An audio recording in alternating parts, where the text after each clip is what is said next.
Bom, precisamos de ajuda para entender, então, melhor esse dia, que sem dúvida entrou para a história da política brasileira. Então, vamos com a entrevista para você acompanhar? Vamos lá, a gente conversa agora com o cientista político e professor da FGV, Fernando Abrúcio, para falar mais, então, sobre tudo isso que mexe diretamente aí com o cenário das eleições presidenciais. Professor, boa noite, bem-vindo de volta. Mona Lisa falando, me ouve bem? Ouço bem, Mona Lisa. Boa noite, querida.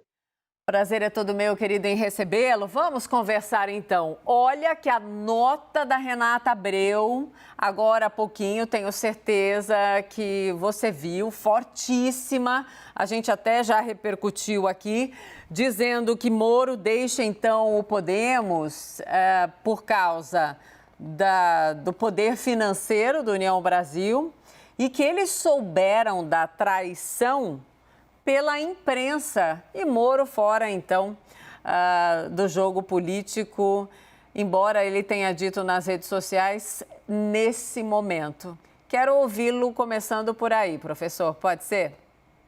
Pode ser, Mona Lisa.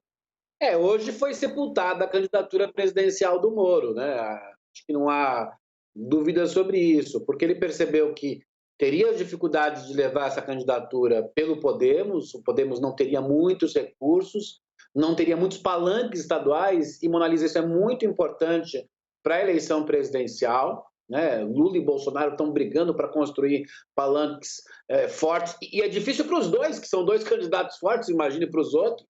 Moro não teria palanques na maior parte dos estados, então sobrou a ele a candidatura a deputado federal, e aí sim ele escolheu a União Brasil. Acho que é uma escolha num segundo momento, porque a União Brasil vai ter mais tempo de TV, mais dinheiro, e aí nesse sentido, a União Brasil é uma escolha muito racional para ele. Acho até que vai ter dobradinha entre ele e a esposa, um para deputado federal, outro para deputado estadual. Para o União Brasil é bom, porque é provável que o Moro tenha uma grande votação e puxe outros deputados. Agora, é claro, para o Podemos, para a Renata, é uma situação muito ruim, né? Porque é uma situação. Isso cria, na verdade, uma pecha no Moro de alguém que não sabe lidar com os políticos. É bom lembrar que quando houve o boato de que ele mudaria de partido, o ACM Neto e uma série de deputados do União Brasil fizeram uma carta dizendo: tudo bem, mas a presidente não. Então, assim, ele tem uma imagem muito ruim com os políticos, e se ele quiser continuar com a política, ficar 4 anos lá em Brasília, na Câmara Federal, ele vai ter que mudar o estilo dele. Este é um fato. E acho que, portanto, ele sepultou sua candidatura presidencial, mas garantiu uma eleição que eu acho que tem grande chance de ele ser um deputado bem votado em São Paulo. Mas ele não se apequena, focando nessa candidatura a deputado federal? É uma derrota política. Eu nem vou usar, digamos, não vou tanto adjetivar, mas é uma enorme derrota política. Quer dizer, o Moro se colocou desde o início como alguém que poderia ser o nem Bolsonaro, nem Lula, e ele não foi nem Bolsonaro, nem Lula, nem candidato. Então, ele tem uma enorme derrota política e se mostrou mais fraco que outros candidatos da chamada terceira via, que tem menos percentual de voto nas pesquisas do que ele. Então, acho que foi uma lição política, Mona Lisa, para o Moro. Ele, assim, vai ter que usar a sandália da humildade, para usar um antigo bordão, e vai ter que tomar um banho de política para pensar melhor sobre como ele quer ter uma carreira política depois da sua carreira de juiz. Ai, professor, adoro suas aulas. Vamos bater aqui uma bola com a Thaís Arbex também. Thaís, vamos trocando aqui nas perguntas, minha querida, por favor. Obrigada, Mona Lisa. Boa noite, professor. Queria olhar agora para o PSDB, para a situação em que se encontra o PSDB diante de todo o episódio que a gente assistiu hoje, com o recuo do agora ex-governador João Dória e com essa indefinição em relação a Eduardo Leite. A gente falava há pouco sobre como o Dória sai desgastado desse processo. Como que o senhor enxerga o PSDB na eleição a partir do que aconteceu hoje? Olha, Thaís, o PSDB poderia ter saído mais fraco ainda. Se o Dória tivesse levado adiante a notícia que ele plantou na mídia ontem à noite, Hoje o PSDB teria perdido vários candidatos a deputado federal e estadual em São Paulo, teria perdido o seu vice-governador e sepultaria qualquer chance de ganhar a eleição em São Paulo, que é o reduto eleitoral do partido há 30 anos, é um recorde histórico quase. Então, assim, poderia ter sido pior. Na medida em que o Dória, no fundo, desistiu da sua desistência, né?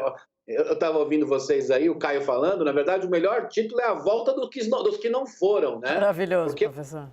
é a volta dos que não foram. Quando ele desistiu da desistência, ele traz chances para o PSDB, tá? Isso é importante, de ganhar a eleição em São Paulo. Não é pouco, é a joia da coroa do PSDB nesse momento. Poderia ter a joia da coroa do Rio Grande do Sul, mas o governador Eduardo Leite preferiu não concorrer à reeleição e acho que isso é um erro político do ponto de vista partidário. Agora, para a eleição presidencial, Thaís, a história está muito confusa no partido, o partido está muito fraturado.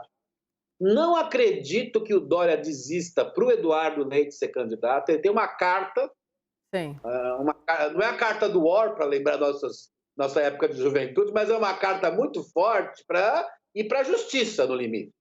Você tem uma carta e só acredito que o Dória desista da sua candidatura em prol da Simone Tebet. E acho que os passos de hoje, se for pensar na terceira via, a pessoa que saiu mais forte dos passos de hoje não foi Eduardo Leite, não foi Moro, não foi Dória. Foi Simone Tebet. Porque ela está fora dessa briga toda, ela tem um partido que lhe dá uma guarida maior do que o partido dos outros, e ela tem o perfil mais próximo dessa eleição do que Eduardo Leite, do que Dória e do que Moro. Porque Dória, Eduardo Leite e Moro estão fazendo discurso, Thaís, da eleição de 2018, e ela acabou. A eleição de 2022 é uma eleição plebiscitária em relação ao Bolsonaro. Um quarto da população vai com o Bolsonaro até o mar, se for preciso. Mas nós temos 63% da população que diz que não vota no Bolsonaro de jeito nenhum, e no fundo, Thaís, quando respondem isso, estão dizendo: eu quero alguém que fale mal do Bolsonaro. É por isso que todos os dias de manhã o Lula acorda e fala mal do Bolsonaro. Então, assim, quem tem mais condições desses candidatos de fazer esse perfil é a Simone Tebet. Além do mais, ela tem um perfil do candidato, do eleitor que rejeita o Bolsonaro. Mulher, consegue falar a linguagem da economia, e os outros candidatos não conseguem falar de inflação, do aumento do pãozinho. Essas coisas, ela consegue falar sobre o cotidiano. Isso que o eleitor quer ouvir. Se chegar lá o Dória, Eduardo Leite, falar da grande reforma do Estado, se chegar lá o Moro e falar contra a corrupção, vai convencer quanto? 10% do eleitorado, é insuficiente. A Simone Tebet falando da Petrobras, falando da inflação, falando dos problemas de ser mulher em meio à pandemia, isso é maior do que 10%, tem chance de ser maior do que 10%. Portanto, em toda essa bagunça toda que o Dória trouxe para a gente, esse dia de fúria do PSDB, digamos assim, para lembrar do filme do Michael Douglas, nesse dia de fúria, pensar para a eleição presidencial, o maior vencedor é a Simone Tebet. Professor, essas eleições, elas nem começaram ainda, né, o período eleitoral em si, mas a polarização está mais do que escancarada. Muita gente aposta que dificilmente isso mudará daqui para frente, que a polarização se dará assim até o momento do voto. O que o senhor acha? Olha, eu acho que tem alguma chance de terceira via. Se fosse fazer uma brincadeira de cálculo... Então eu ia perguntar quanto? Eu acho que hoje 60% seria Lula, 30% Bolsonaro e 10% terceira via. 10% é pouco, mas é alguma chance. Só que para ter essa chance, tem que haver três coisas. Não pode ter muito candidato à terceira via, parece que está afunilando, o Moro já foi embora, inclusive.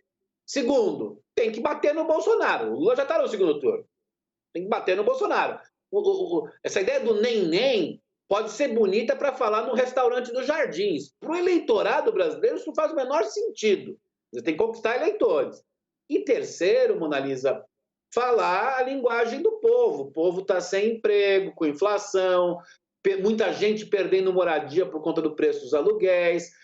Ainda o efeito da pandemia na eleição ainda existe, não no sentido mais de vacina ou pessoas morrendo, mas houve uma desestruturação familiar, desestruturação da vida dos jovens. Não por acaso os jovens são os que mais rejeitam o Bolsonaro, porque foram os mais afetados pela pandemia do ponto de vista da organização da sua vida. Portanto, esses temas são temas da vida cotidiana e tem que fazer esse discurso. Qualquer outro discurso, vamos lembrar o que aconteceu em 2016, 2018, não há a menor chance de ganhar a eleição com isso. Por isso que eu acho também que a Simone Tebet é a que tem mais chance de fazer esse tipo de campanha.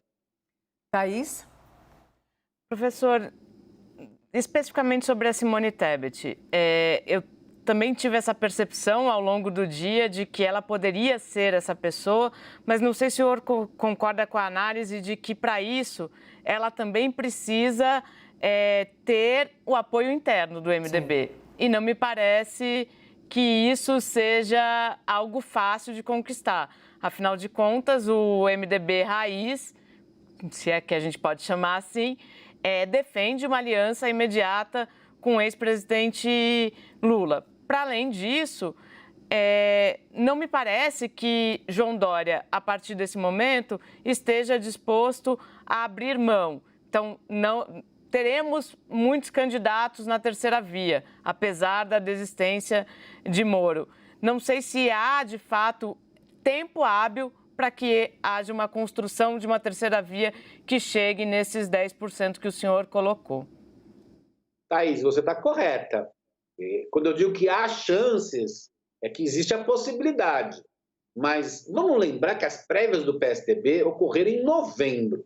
Sim. Nós estamos em abril. Ou seja, bateram a cabeça por 6 meses. É isso. Que o Moro está aí um ano, ele foi viajar agora para a Alemanha para falar com o deputado racista. Assim, não tem nem gente que faz a agenda, quer dizer, é muito difícil. Que o Dória foi no interior do Ceará perguntando se as pessoas tinham visitado Dubai. Assim, é muito tempo batendo a cabeça, né, Thaís? Então, eu acho que você tem razão. O tempo corre contra a terceira via. Mas entre o que é possível na terceira via, o que há mais chances de perfil popular, de um perfil anti-Bolsonaro, é a Simone Tebet. E aí é engraçado, né, Thaís, no MDB, porque no MDB todo mundo sabe que haverá traição. Não tem essa briguinha que tem no PSDB, no Podemos. A traição é a marca e todo mundo ri traindo. Isso é histórico no MDB.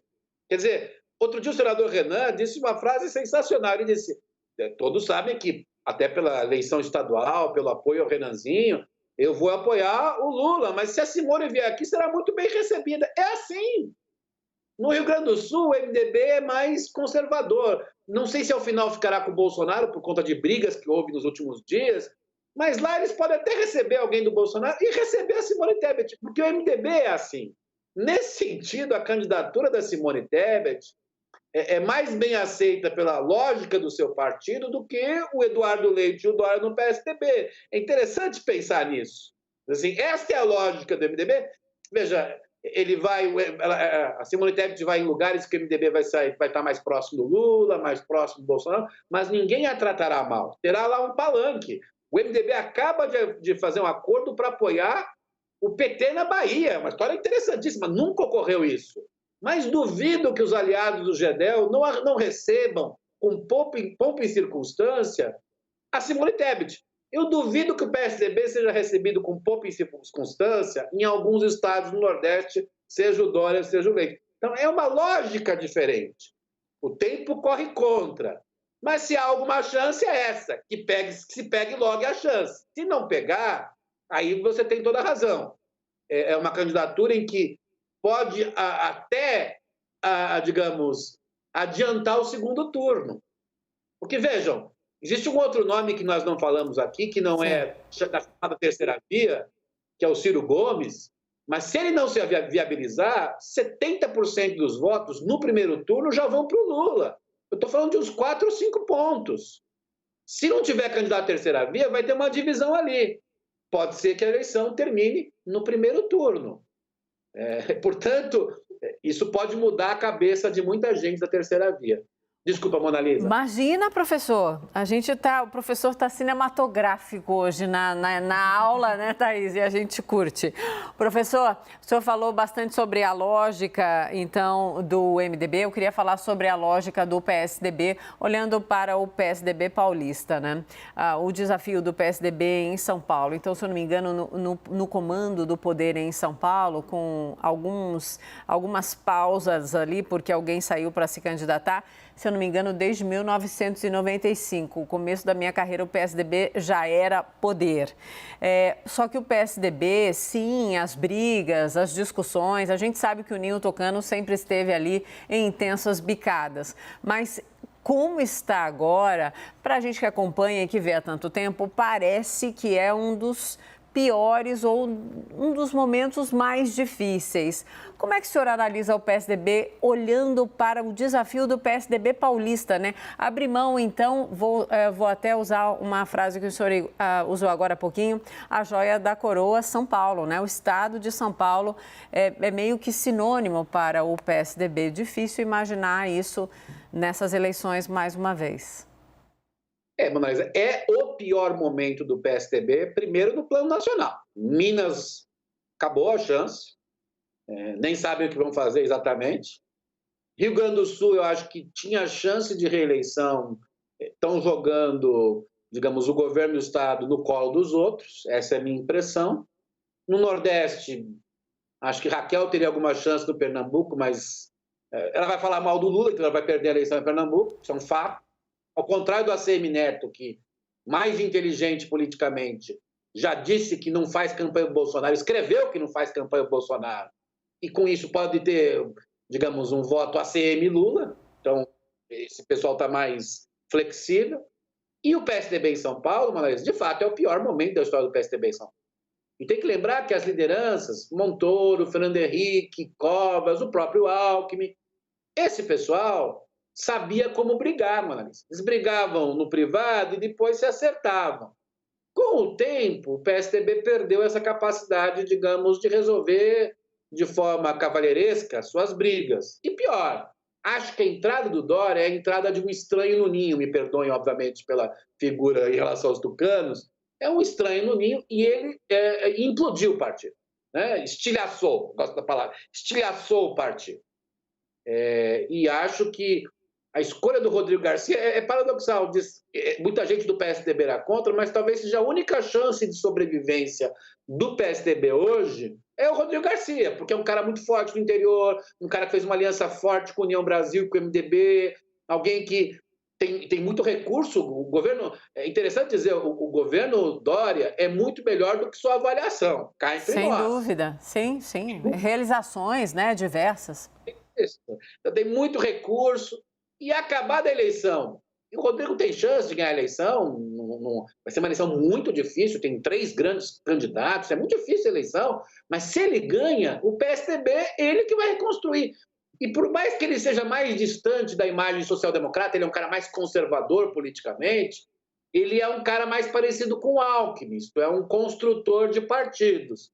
Okay. Se isso ocorrer, e acho que Dória...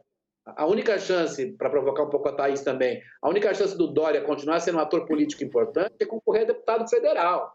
É verdade isso, porque ele seria eleito, a Câmara Federal no próximo mandato vai ser muito importante, seja Bolsonaro ou Lula ou Bolsonaro, e conseguiria, portanto, ainda ter um espaço no PSDB, porque se ele for para a eleição presidencial e não ganhar, o Dória vai ser traído por todos, até pelo porteiro do Palácio dos Bandeirantes. Assim, é isso que sobrou ao final, né? Então, acho que é o pior momento, Mona Lisa, do PSDB no plano nacional e no plano local, e o paradoxo é que quem pode salvar o PSDB nem tem a cara do PSDB histórico. Talvez tenha a cara de um PSDB do interior, que o Alckmin tinha, digamos, a cara mais próxima disso. Thaís, o professor provocou, então vai lá. Hoje eu estou concordando com tudo que ele disse, porque também ouvi essa avaliação a respeito do Rodrigo Garcia, que ele é a grande chance ali de, na verdade, o PSDB se reorganizar em São Paulo, porque, embora João Dória tenha, de fato, conseguido ganhar a prefeitura e depois ganha o governo, ele não conseguiu unir o partido, né? Aquelas rusgas da primeira disputa nas prévias pela prefeitura, elas estão presentes, ainda bastante presentes no partido. E, mais do que isso, Rodrigo Garcia, ele tem ainda o poder, não sei se o professor concorda, para além da questão interna, de ter um diálogo com partidos que hoje são a base do presidente Jair Bolsonaro. O PP, por exemplo, o PL, por exemplo. Então, ele sabe que, do mesmo modo que o senhor tratou a traição do MDB explícita, em São Paulo, essa traição desses partidos da base já são dadas como certa.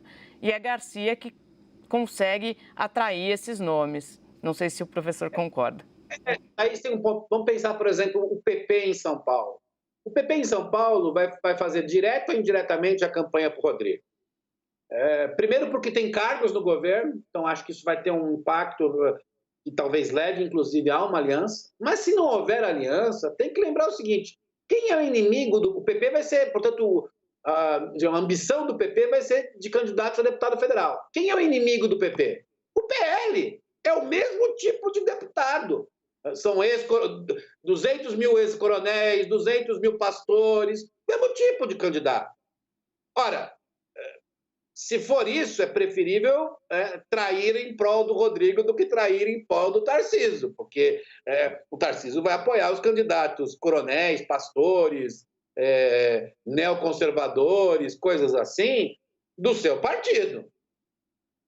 E, portanto, o PP ficar próximo do Tarcísio é não eleger deputados federais, é um suicídio. Então, o Rodrigo, com a habilidade dele, eu não sei se vai ser de forma explícita, com uma aliança ou não, tende a trazer o PP e já trouxe o União Brasil, o vereador Milton Leite, que é o homem que manda na União aqui em São Paulo, é muito ligado ao Rodrigo, já trouxe o MDB via Baleia Rossi. Então, assim, é uma chapa muito forte, que poderia ter morrido hoje se não tivesse havido a volta dos que não foram. Aliás, Baleia Rossi, que estava lá no Palácio dos Bandeirantes, na sede do governo paulista, a citação foi bem devagarzinha ali. O governador João Dória fez questão de dizer. Milton Leite também, presidente da Câmara Câmara dos Vereadores. Diga, professor. Então, Dória parecia o Alckmin falando, né? Quando o Alckmin fala assim, desenvolvimento. Ele falava tudo devagar para pensarem que ele não traiu ninguém ali.